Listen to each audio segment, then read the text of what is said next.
नमस्कार दोस्तों। दोस्तों जैसा कि आप सभी को पता होगा कि कल यूपीएसआई के रिज़ल्ट आने के बाद ही रात में लगभग 9 बजे के आसपास यूपी होमगार्ड का जो है आंसर की जारी कर दिया गया। तो हम विस्तृत कट-ऑफ नॉर्मलाइज़ेशन और कितने पे जो है आप लोगों का सिलेक्शन हो जाएगा उस पे बात करने वाले हैं। दोस्तों जो है 45 सीट पे 15 दावेदार प्रति सीट हैं। ये दोस्तों देखिए लगभग 6 लाख जो उम्मीदवारों ने परीक्षा छोड़ दी थी, ठीक है? 25 लाख लोगों ने आवेदन किया था, यानी 46 लोग दावेदार थे। और इसमें जो है परीक्षा में 19,29,000 बच्चे लगभग उपस्थित हुए, जो परीक्षा में उपस्थित रही 76% रही। पीटी के लिए चयनित जो है 15 बच्चे एक सीट पे लगभग दावेदार होंगे। कुल पद जो है 41,424 सीटों में भर्ती बोर्ड की रिक्तियों के अनुसार 3 गुना यानी 1,24,000 उम्मीदवारों को दौड़ पीटी के लिए बुलाया जाएगा, ठीक है? तो इसके लिए पीटी में बुलाया जाएगा तो एक सीट पर लगभग 15 बच्चे को बुलाया जाएगा। पेपर का स्तर दोस्तों कैसा था? क्या आसान था, क्या मुश्किल था? पेपर ओवरऑल दोस्तों ईज़ी टू मॉडरेट नहीं कह सकते, मॉडरेट से हार्ड ही कह सकते हैं दोस्तों, क्योंकि कठिन में सरकारी योजनाएँ, करंट अफेयर जो ये था, ये कठिन था। भूगोल, इतिहास ये भी मॉडरेट लेवल का था। हिंदी दोस्तों आया था, मैथमेटिक्स आया नहीं था। इसलिए पेपर दोस्तों जो है हार्ड ही था। परीक्षा में कोई नेगेटिव मार्किंग नहीं थी। न्यूनतम अंक 25% लाना जो है दोस्तों अनिवार्य है। थोड़ा दोस्तों बात करने वाले हैं कि किस शिफ्ट में जो कैसा था। 25 का पहला शिफ्ट दोस्तों बहुत हार्ड बताया बच्चों ने, और 25 के सेकंड शिफ्ट को मॉडरेट टू टंग बताया गया है। 26 के पहले शिफ्ट मॉडरेट था, और 26 का सेकंड शिफ्ट थोड़ा हार्ड था, मॉडरेट से हार्ड था दोस्तों, और 27 के दोनों शिफ्ट जो है मॉडरेट थे। 25 की जो पहली पाली सबसे कठिन मानी जाती है, इसलिए इसमें 5 से 10 नंबर तक का उछाल का संभव है। अन्य शिफ्ट में 6 से 7 नंबर की वृद्धि का अनुमान है, और अपनी शिफ्ट के औसत से बेहतर प्रदर्शन करने का अधिक लगभग लाभ होगा, ठीक है? ओवरऑल कहें दोस्तों जिसका रो मार्क 50 बन रहा है, तो नॉर्मलाइजेशन होकर उनका दोस्तों जो है 58 हो जाएगा, यानी 7 से 8 नंबर तक बढ़ने की संभावना है, किसी-किसी में 5 से 10 नंबर पहली शिफ्ट में। आइए दोस्तों देखते हैं कि नॉर्मलाइजेशन स्कोर कैसे बढ़ेगा। तो जो करेक्ट आंसर होगा दोस्तों उसके लिए 1 नंबर आपको मिलेगा, ठीक है? आंसर की के आधार पर आपकी वास्तविकता सही उत्तर बिना नेगेटिव मार्किंग के है। तो नॉर्मलाइज स्कोर इस तरह से बढ़ेगा दोस्तों, शिफ्ट की कठिनाई के आधार पर बोर्ड को समयोजित अंक फाइनल इसी प्रकार पर बनेगी। दोस्तों अब आप बात करने वाले हैं कि महिला और पुरुष के आधार पर कट ऑफ आंसर की के बाद कितना जाने वाला है लगभग। यह स्कोर दौड़ की तैयारी शुरू करने के लिए दोस्तों एकदम सुरक्षित है। तो जिनका दोस्तों 50 से 55 जनरल कैटेगरी में पुरुष का बन रहा है, वो एकदम इससे लो ही जाएगी दोस्तों। इससे 4 से 5 ना 3 से 4 नंबर माइनस ही करके चलिएगा, ठीक है? महिलाओं का 44 से 46 बता रहे हैं, तो 40 से 44 मान के चलिएगा। और ओबीसी के जनरल कैटेगरी के जो स्टूडेंट हैं उनका जो है 49 से 53 है, तो उनका 45 से 49 तक जो है डीबी के लिए बुलाया जाएगा। महिलाओं को वहीं 42 से 44 है दोस्तों, तो इनको 38 से 42 तक मानिएगा। ईडब्ल्यूएस का दोस्तों 47 से 49 है, तो इनका 45 से 47 ही कट ऑफ रहने वाला है। वहीं ईडब्ल्यूएस महिलाओं की बात किया जाए तो दोस्तों तो 41 से 43 जो कट ऑफ बताया गया है, तो इस हद से कम 3 नंबर सब में कम करते जाइए, 3 से 4 नंबर कम करते जाइए। एससी एसटी का दोस्तों 42 से 44 जो बता रहे हैं, इसमें दोस्तों 35 से 37 क्वेश्चन तक एससी एसटी का जाएगा। बॉयज ये बॉयज वाला है, ये बॉयज का है, ये बॉयज का है, ये बॉयज का है। इसमें फीमेल की जो है एससी कैटेगरी के, इसमें 36 से जो 38 बता रहे हैं, तो इसमें 32 से 35 नंबर ही जाने वाला है।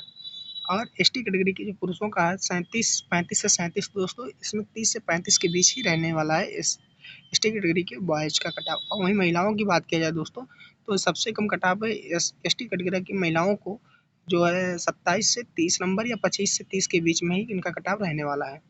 दोस्तों यह स्कोर दौड़ के लिए एकदम सुरक्षित है, जिनका इतना बन रहा है वो एकदम सेफ है, उन्हें घबराने की कोई ज़रूरत नहीं है। जैसे कि दोस्तों हमने पहले बात कर चुके हैं कि जो नॉर्मलाइजेशन मिलने वाला लगभग कम से कम 15 से 5 से 10 शिफ्ट 5 से 10 नंबर पहली शिफ्ट में 25 वालों को, उसके बाद 7 से 8% अदर हर शिफ्ट को मिलेगा। अगर 10 उसमें मिलता है तो 7 से 8 हर शिफ्ट को मिलेगा। तो संभावित नॉर्मलाइजेशन कट ऑफ कितना, नॉर्मलाइजेशन होने के बाद जिसका आपका रॉ मार्क्स बन रहा है उसमें कम से कम अगर 25 के पहले शिफ्ट में है तो आप अपना 10 नंबर ऐड कर लीजिएगा, तो उसमें आप 10 ऐड कर लीजिएगा। और अगर आपका जो है अदर शिफ्ट में है और किसी शिफ्ट में 5 शिफ्ट में, तो आप अपने में जो है 8% ऐड करिएगा। 8 शिफ्ट ऐड करने का जनरल में जो है इनका 65 नंबर के आसपास, 65 से 72, 72 तो नहीं जाएगा, 65 से 70 के बीच में ही रह जाएगा नॉर्मलाइज स्कोर। ओबीसी का दोस्तों 60 तक जाएगा, ईडब्ल्यूएस का 62 तक जाएगा। इनका भी दोस्तों लगभग कम ही रहेगा, ईडब्ल्यूएस के बराबर, ईडब्ल्यूएस का ओबीसी के बराबर ही रहेगा। वहीं एससी कैटेगरी में 50 बॉयज का बता रहे हैं दोस्तों, और महिलाएं इससे अपना 5 से 7 नंबर, लगभग 5 से 7 नंबर माइनस करके ही चले, ठीक है। एससी कैटेगरी में 50 तक रहेगा, वहीं एसटी में जो है 45 तक रहेगा नॉर्मलाइज स्कोर।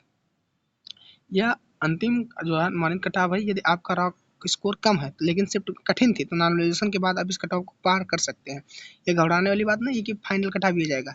अभी जो हमने पहले बताया था, इससे पहले जो कटाव बताया वो रॉ स्कोर पे है, और ये संभावित जो नॉर्मलाइजेशन के बाद जो होगा वो ये होने वाला है, ठीक है दोस्तों। ये रहा हमारा उत्तर प्रदेश।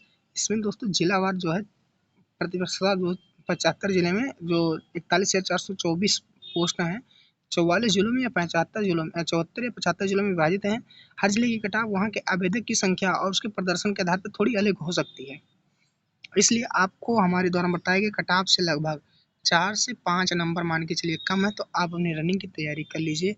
और जो ड्राइवर वाले हैं जिनके पास ड्राइविंग लाइसेंस है, डिजिटल मैनेजमेंट है, स्काउट गाइड है, एनसीसी है, उनको जो है अलग से, इनको एनसीसी वालों का शायद जो जिनका सी है उनको 3 नंबर मिलेगा, और स्काउट गाइड का और ड्राइविंग लाइसेंस वालों को दोस्तों 1 नंबर अलग से मिलेगा। दोस्तों बात करने वाले हैं पीटी यानी शारीरिक दक्षता परीक्षण के बारे में। दौड़ जो है वो कितना है, तो काफ़ी दोस्तों को इसमें डाउट हो तो उनको बताना चाहते हैं कि दोस्तों जो दौड़ है वह पुरुष के लिए 4800 मीटर 28 मिनट में है, ठीक है, और इनमें ऊंचाई और सीने की माप भी की जाएगी। और वहीं महिलाओं की रनिंग 2400 मीटर 16 मिनट में है, ठीक है, 16 नहीं 18 दोस्तों, 16 या 18 होगा दोस्तों, एक बार कंफर्म, 18 16 ही है। और ऊंचाई और वजन की माप की जाएगी। महिलाओं का न्यूनतम वजन दोस्तों 40 केजी होना चाहिए। और उसके बाद यह चरण केवल क्वालिफाइंग है, ठीक है, इसमें कोई अंक नहीं जुड़ेगा, यानी कोई 28 मिनट जिसका पूरा हो गया शायद वो उसका भी नहीं होगा, यानी 1 सेकंड कम से कम रहना चाहिए। तो कम से कम करिएगा कि आप 25 मिनट के अंदर ही लग जाएगा आराम से। अभी काफ़ी टाइम है, अभी से रनिंग स्टार्ट कर दीजिए। दोस्तों आगे क्या होने वाला है दोस्तों, 7-8 मई को, 7-8 मई को जो आंसर किया है कल रात में, ऑब्जेक्शन आप लोग 10 मई तक डाल सकते हैं। रात 12 बजे तक आपत्ति के लिए आधिकारिक साक्ष्य एनसीईआरटी या गवर्नमेंट बुक पर के माध्यम से स्क्रीनशॉट फोटो लेकर आप ऑब्जेक्शन डाल सकते हैं। उसके बाद फाइनल रिजल्ट आएगा, मेरिट लिस्ट आएगी, जून जुलाई तक एक्सपेक्टेड है आपकी रनिंग हो जाए। उसके अंदर फिजिकल जो है टेस्ट और डॉक्यूमेंट वेरिफिकेशन होगा। फाइनल आंसर की भी आनी बाकी है, उसमें मेरिट लिस्ट जारी होगा। हमारे द्वारा बताई गई जो कटऑफ है ये एक्सपेक्टेड है, हम ये नहीं कहते हैं कि यही चाहिए, इससे कम भी जा सकते हैं, इससे ज़्यादा भी जा सकते हैं। अंतिम परिणाम का इंतजार न करें। यदि आप सेफ जोन में हैं तो आज से ही ग्राउंड में दौड़ना शुरू करें। फिजिकल टेस्ट ही आपका असली सिलेक्शन तय होता है। जय हिंद, जय भारत।